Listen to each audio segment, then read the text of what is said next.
Welcome back to my YouTube channel. ಎಲ್ಲರೂ ಹೇಗಿದ್ದೀರಾ? ನಾನು ತುಂಬ ಚೆನ್ನಾಗಿದ್ದೀನಿ.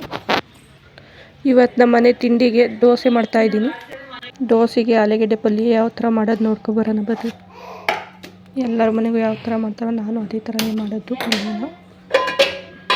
ಗ್ಯಾಸ್ ಹಚ್ಕೊಂಡು ಒಂದು ಪಾತ್ರೆ ಇಟ್ಕೊಂತೀನಿ. ಒಲೆ ಮೇಲೆ ಪಾತ್ರೆಗೆ ಎಣ್ಣೆ ಬಿಟ್ಟು ಅದಕ್ಕೆ ಸಾಸಿವೆ, ಕರಿಬೇವಿನ ಸೊಪ್ಪು, ಈರುಳ್ಳಿ,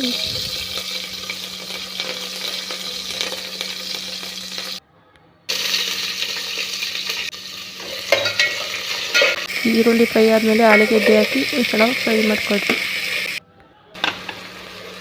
ಅದಕ್ಕೆ ಟೊಮೊಟೊ ಹಾಕಿ, ಟೊಮೊಟೊ ಆದಮೇಲೆ ಖಾರದ ಪುಡಿ, ಸಾಂಬಾರು ಪುಡಿ, ಉಪ್ಪು ಹಾಕಿ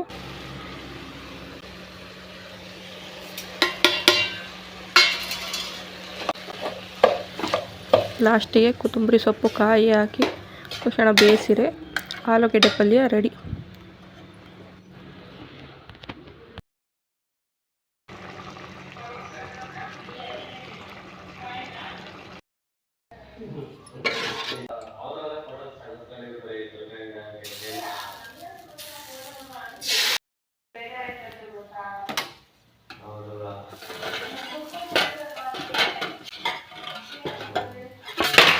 ಈ ವ್ಲಾಗ್ ನಿಮ್ಗೆಲ್ಲರಿಗೂ ಇಷ್ಟ ಆಗಿದ್ರೆ ಸಬ್ಸ್ಕ್ರೈಬ್ ಮಾಡ್ಕೊಂಡು ವಿಡಿಯೋ ನೋಡಿ, ಒಂದು ಲೈಕ್ ಮಾಡಿ, ಶೇರ್ ಮಾಡಿ, ಎಲ್ಲೂ ಸ್ಕಿಪ್ ಮಾಡ್ದಂಗೆ ವಿಡಿಯೋ ಫುಲ್ ನೋಡಿ.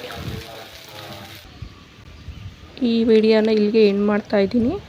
Thank you for watching. Bye.